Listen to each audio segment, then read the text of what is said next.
Hello and welcome everybody, and thank you guys for joining me again. My name is Wilkie and I'm here with another Kritika Reboot guide, and this one's about money making or gold making. Now this will be divided into certain segments, and I'll most likely put the timestamps into the description.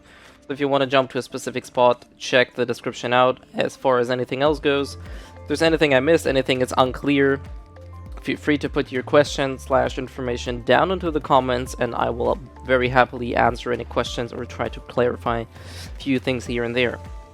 Anyways, without further ado, we're gonna start to talk about how to make gold in Kritika. And before we actually go into specifics like dungeons and what to farm, for example, I want to talk about two things first. The first thing is time is gold. And now this may sound like a very straightforward topic, but unlike a lot of other games, Kritika Reboot or generally Kritika, you can farm a lot of gold without having to worry about too much RNG. You can gamble in order to maybe make more gold, but you are taking the risk to lose gold. A lot of this, or pretty much all the money you can farm relatively decent, is without any RNG hassle. So simply, the longer you play, the more you farm, the more money you will have. And the other thing is, this is very important, and this is probably going to upset a lot of people: get premium. Without premium, you're cutting yourself short of clear times, first of all. So not only do you lose certain things, you also lose clear time, which is very important in the last topic I'm going to be talking about. Also, you get an additional end card, which is very important for raids, also very important for daily limited entries. So get premium. If you want to succeed and get somewhere reasonably fast and actually get something out of your farming time, get premium. This is really key in order to get the maximum out of your farming experience. So if you don't have premium, I highly suggest farming gold first to get premium, and then think about farming for gear or something you need.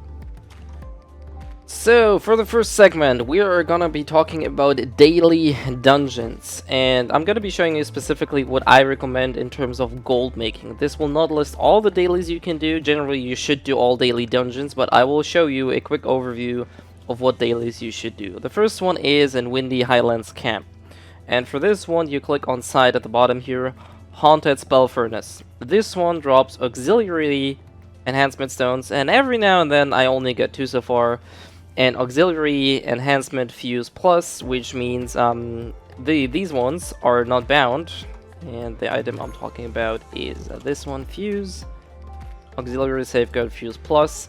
These every now and then drop from this dungeon. As you can see, they currently sell for 6.5 mil. At the start, you most likely will need them to upgrade your artifact, this one here, but once it's maxed, you can sell these. So definitely do this dungeon. It's very quick, they're very easy to do. And as I said, you can also sell the stones for some good revenue. It's only 14k, for example, but as you can see, I have 900 of those, and that would net me around about, let's see, that would be around about 13 mil if I were to sell them. Now, the other dungeon I would recommend is you go back here, do the daily one here. Now, it doesn't matter which location you do it from. It also doesn't matter which one you do. Obviously, you should do one where you could potentially use the enchanting orb. The main reason you want to do this is you get certain colored stones, and colored stones equal money. This is also a very vital topic. Whether or not you use them or you sell them, it doesn't matter. Stones mean money. Blue, red, yellow, green, it doesn't matter. All of them mean cash. So doing this, it's a very quick run. You get some stones, and every now and then you might be able to get a good enchanting orb. Now, obviously, the white ones aren't worth that much. The legendary ones go for a few buttloads of million, so definitely do this as well. Continuing here in the event tab, if you can do the Strangler's Catacombs and the Memory of Occupation, do it, but it's not absolutely vital. As I said, these are, I guess, sort of optionals. Action Zone, however, is definitely not optional. If you haven't done this yet, in this zone here, in this dungeon here, you will get these crystals. Now, I don't have any blue ones. You usually drop blue ones. Every now and then you might be able to get a red one. Now, you can sell these crystals. First of all, I would highly recommend not selling them to start because you can use them, but you can sell both red and blue ones. And we can see here that a purple one right now is worth 1.2, roughly 1.3 mil, which isn't a whole lot, but for a quick daily dungeon with potentially a red one as a drop, which sells for a whole lot more, it's a definitely recommended dungeon here. And the last but not least thing is do the arena. Hell, even if you just go in, do one floor, or even just die, you get blue stones for 100k entry fee. Right now I'm currently on floor 87. I could probably be up higher on floors, but it doesn't really matter. You get 9 blue stones at this rank, and obviously further on you get more blue stones. So the higher you get, the more blue stones you get. It's very quick, it's very easy. Definitely do these dungeons. So, as far as the cogwheel dungeon goes, it's very simple. The only thing that I highly recommend doing is the labyrinth or the butterfly garden. Not only do you get up to 500k, every now and then you get a pet gem. Now, a lot of people say, do this one, this is gold only, but I beg to differ. At least on your main character, do this one, because every now and then you get a pet gem and you can combine them, and every now and then you might be able to get a good one. And pet gems are probably overlooked, because they can contain some very decent bonuses and they don't expire. So, very good one to do, despite not only giving you money, definitely on the list in order to get gold. So another thing that I want to talk about is raids, or rather the old raid. I'm not going to be talking about the new raid, because I think this is something a lot of people won't be able to do right now because it has a gate of 1 millicp. But the old raid is something I want to talk about, because it's very easy to do. If you can't do it yourself, try to get a friend, try to get a group, or purchase a carry. However, definitely do it. For 500k and or 10 greenstones, I will show you what this is. If you don't know how to buy the ticket route to get them, the weapons merchant Tramp is who sells you these items. And you can buy one daily entrance for 500k gold, and another daily entrance for 10 greenstones. So which one you spend is up to you. If you can do both every day, then I recommend doing both every day. You might be lucky, you might get the mythical, which is pretty much the jackpot, but even if you don't get the mythical drop here, you usually come out with a whole lot more gold than you invest in terms of entry tickets and or potentially a carry. So I highly recommend doing this. As you can see here, this is, for example, I just leeched this run, I didn't do anything. And if you have the premium running, obviously, as you can see here, I got a bunch of stones here. So this is something you get in the raid. You also get enhancement stones, you also get runes. Sometimes you get gold stones, and obviously, as I said, best drop would be a mythical. But even if you don't get a mythical, these stones, these runes, these enhancement stones, they all add up. And if you sell them, you get more money out of it than you spend. But maybe you just need those materials yourself to use them. Either way, try to do the first raid whenever you can. So, the next part I'm going to be talking about does not have anything to do with dungeons itself, but the missions tab, which currently is binded on J for me. I think that's a default bind. If you haven't bound it to any key, this is the icon you're looking for. It looks like a sort of triangle pyramid shape out of red and yellow dots or something. Click on it. Now, this is something a lot of people, I'm not sure if they misinterpret it, but I think they think it's bad. And I very much like to disagree with that. Most of these can be done very, very quickly, and by farming your dailies, you should be very easily get 5 of these done for the weekly achievement. And how this works is every reset, which is a weekend if I'm not mistaken, so you can do, every day you can do at least 5 of these, and once you get 5 of these, you get one of the weekly achievements done. If you have all weekly achievements done, you will get the weekly reward. So for example, if you farm, you kill 160 monsters, you clear a stage with appropriate difficulty, you just clear some conquests. Straggler's Catacombs usually is done. 6 conquests is very easy. And then Haunted Spell Furnace, for example, and you're done. You already have 5 of those done. You will get some of the stones, which isn't a whole lot, but you farm these dungeons daily anyway, so you're going to be doing this. And then you can reset the missions you have. I highly recommend doing these always, every day when you can. Now you can see that I didn't do it because I didn't play a whole lot last week. But every time you can do these, do it. Because ultimately, these weekly rewards are what you're going for. I mean, look at this. You have 1 red, you have, what, 5 stones here. So roundabout, if you do all of these, you probably get like 12 stones, which, depending on the color, is not a bad deal at all. It's probably going to be something around 600 to 700k for free. But if you see the weekly reward, you get 100 green, then red, then blue, and then gold stones at the end. Now, you can see that 100 redstones, we can take a look at the auction house, for example. Redstones are currently worth 59k. So if you were to sell them, I only have 18, so let's just list 10. So if I were to list them, why did I not? I wanted to write 10. Hello? No. Okay, I can't list it. So if I were to list 10 of them, that's another 600k. If I were to list 100 of them, that's another 6 mil for free. Because as I said, you should be farming these daily, so ultimately you will get these completion rewards every week. And for example, gold stones are worth a lot more. I'm not sure what the current price is, but gold stones sell for 500k each. So if you were to sell all 20 of those, you would get around about, I don't know, something a little bit more than 10 mil. So as you can see, while just playing and paying attention to what the game gives you, you can easily get a little bit of more money. It's not a whole lot, but it's gonna sum up. And this is what I'm trying to tell you with the guide is, just take everything you can while farming, do what you can, try to get as much as it done and consume it, because this is the way to actually get more gold more efficiently.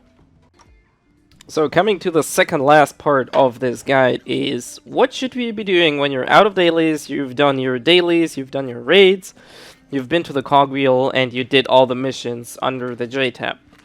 What should you be doing then? And what I recommend, as I said, this is only what I would do, this is not a must do, this might not be the best thing, it's just a very quick and easy, convenient way for me, is farm Conquest. It doesn't really matter which one you farm, it doesn't matter which stage you farm, or step it's called here, step is the difficulty. What a lot of people will farm is either Hall of the Ghost Knight or Space-Time Refugee. It doesn't really matter, I think, which one you do. I spent around about 800 runs in both of these dungeons. I haven't seen the Daybreak weapon there. It does exist, obviously, a lot of people get it, but it still is a random drop. However, you don't do these dungeons in order to get a Daybreak, you do these dungeons in order to farm stones and or gold. And the reason why I show you these, for example, we're just going to do it once. These dungeons are incredibly quick to farm, and it doesn't matter if you pick up everything or not. The main goal here in these dungeons is to clear as fast as possible. Now obviously this is not the fastest clear you can see. And this is it. This is really the whole dungeon. So we took around about 12 seconds, I think, which is a little bit slower. This is where premium comes into play.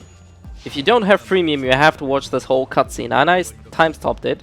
The whole cutscene until you can pick a card takes 10 seconds. If you look at the top right here, I had a clear time of 10 seconds, and without premium, I would have to wait another 10 seconds. Or actually, I did have to wait because I don't have premium on. So if you don't have premium running, you always have to watch this cutscene, and at the end, you only get one card. You don't get two cards. Now, as you can see here, I have a bluestone, a bunch of enhancement stuff, and other things. Let's do it one more time, and I might be able to show you what we are actually looking for when we do this dungeon. So let's see. I don't have the right build for farming quickly, but it doesn't really matter. So let's see. Boom. And this is why I mentioned early on, if you don't have premium, you're gonna cut yourself down so much time farming. You're gonna farm pretty much at half the speed somebody else is farming. So really, it's very important for you to get that. So, for example, as you see, this card now netted me 59k. If you have two of these, you can get up to around about 120k every 10 seconds you clear this dungeon. If you do the quick math, every 10 seconds, so that's around about 6 runs. Let's go down to 5 runs per minute. So that's 5 runs per minute. That's 600k per minute that you can farm. Super easy. It's not hard, it's not difficult, you don't need a pet, you don't need any special gear. You just need to have the right amount of gear to actually kill the bosses quickly, but that shouldn't be a problem on step 1. So you can make around about 600k per minute. So 600k per minute, every 10 minutes that would be 6 mil. Every hour that would be 36 mil every hour. So this is why I said early on, premium is vital. And it doesn't have to do anything with RNG, because I only took the end cards with it. Sometimes you get a piece of equipment like I got here. Sometimes you can sell it, sometimes it doesn't sell. But last run I got, for example, a blue stone. Every colored stone always is money. As you can see here, there's a red stone. There's some lapis pieces. It doesn't matter. All of this boils down to actually giving you more gold. And this is why I said initially, the more you farm these dungeons, the more efficiently and the faster you do it, the more gold you will have. This is really all there is to it, endgame farming. Once you've done all your dailies, once you've done raids, once you've out of anything you can do conquest maps. Which one doesn't really matter. Do one that is to your liking. Maybe that drops a weapon you may be having to use, but it doesn't matter. Use something that's good for you, use something that's easy to farm for you, and then just do it. There's no secret about it, you just have to farm it. So, coming to the last part, this is just going to be giving you a few tips and tricks that I would like to give you on your way to farming more gold. And the first thing is sell unwanted items. And that's not necessarily gear like you got it from the run you've just seen early in this video. Let's just see how much this is worth. This one's 100k. It's not a whole lot, but it's money after all. I'm talking about, for example, stones. If you don't plan on using the stones to exchange them, if you don't plan on using runes, if you don't have something else to enhance, sell it. If you don't need auxiliary stones or you don't want to focus on your artifact, sell it. Just sell it. All of this nets you some amount of money. In the long run, this is something to maximize your gold income in order to reach your goals. And saying goal, this is pretty much the second tip I want to give you. Set yourself a goal. Try to get a grasp of what you should be going for. Do I need to upgrade my weapon? Do I need a new piece of equipment? Do I need to focus on my artifact? Do I need to focus on getting my prime ability up? Whatever it is, whatever your next goal is, think about it. Think if it's good, if it's bad. Is it easily to reach? Is it hard to reach? Should I be going for it? Is there maybe a better alternative early on? Maybe is there something easier to farm? It all depends on your current state of the game and what your gear level is, what your gear score is, how good or bad you can farm, and how much time you can invest. If it's something that's easily done, I definitely prioritize it and try to get it done as quickly as possible. If it's something that's done hard or takes maybe a couple days or a week to farm, then I'd probably put it somewhere later down the road and try to focus on something that's easier to be done and usually shows a result quicker. Third thing I want to talk about is you don't need overpowered gear. A lot of people think you need like these 10 million, 30 million, there are people with 20 million plus CP. You don't need this. Really, we now have the second raid, which is a little bit of a hit or miss. I think the devs did a little bit of a bad job on the last raid, but that's a different topic. Generally, for anything else, you can do almost all of the content after 300k. Literally, you can do all of the content after 300k CP. The last one is currently locked after 1 million CP. But you can still farm, you can still play all of the other dungeons, you don't need super overpowered gear. So try to get rid of this gear elitism that you need to have like 15 mil or somewhat some other CP number that you see around.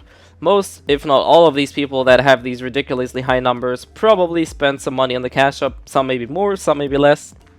Usually, I'm pretty certain that most of these people have spent some money in the game, and there's nothing wrong with that. I'd just like you to know that this is not the natural, I guess, progression of the game. They did have a little bit of help. So there's no need for that. Just keep in mind that there are going to be some people around like this. That leads me to the second last point. The cash shop is always there. If you have a surplus of money, if you have disposable income, there's nothing wrong with buying, for example, premium so you don't have to buy it with in-game money. There's nothing wrong with buying pet slots or things like that. Just keep in mind the ratio of how much money you want to spend compared to how much you want to farm. Some people like spending money because they don't have time to farm. Some others just like spending it because they have it. Others do it to boost their progress a little bit. There's a multitude of reasons and multiple reasons for people to spend the money on the game.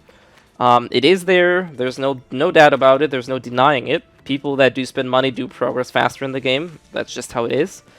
This is just something to keep in mind, that you might not be progressing as fast as somebody else does. And last but not least, RNG is there. I know initially I said the more you play, the more money you have. I just like to mention the video where I opened 100 of Randall's boxes. I pulled out a Daybreak weapon, which I sold then for 75 mil. So I almost got, out of one box, I almost got the whole money I spent. And I got that little Hong Ryong pad, which I'm trying to sell. I'm not sure for how much I'm going to be selling it, but even if I only sell it for 600 mil, that one was a huge boost to my income. However, this is not guaranteed, and this is why I mentioned earlier, if you try to gamble, you may very well lose all of the money you have, and you don't get a whole lot in return. So keep that in mind when you try to RNG your way to wealth, I guess, or rich, then just keep in mind, it might not be working. It might work. It worked out lucky for me, but I really didn't care about the money. I had the money lying around, and I thought, let's just dump 100 of these chests, see what we can get out of it. I got lucky. I know other people who opened 300. I know others who freaking opened 1,000 of these chests and got no good things out of it. So really, keep in mind, RNG is always a factor, and that's it. Anyways, this sums it up. This video is hella long. I'm sorry about that. But these are all the tips that I wanted to give you on your way. Ultimately, it comes down, do your dailies, play as much as you can, farm daily, sell things you don't need, and have a goal of what you want to achieve in the game.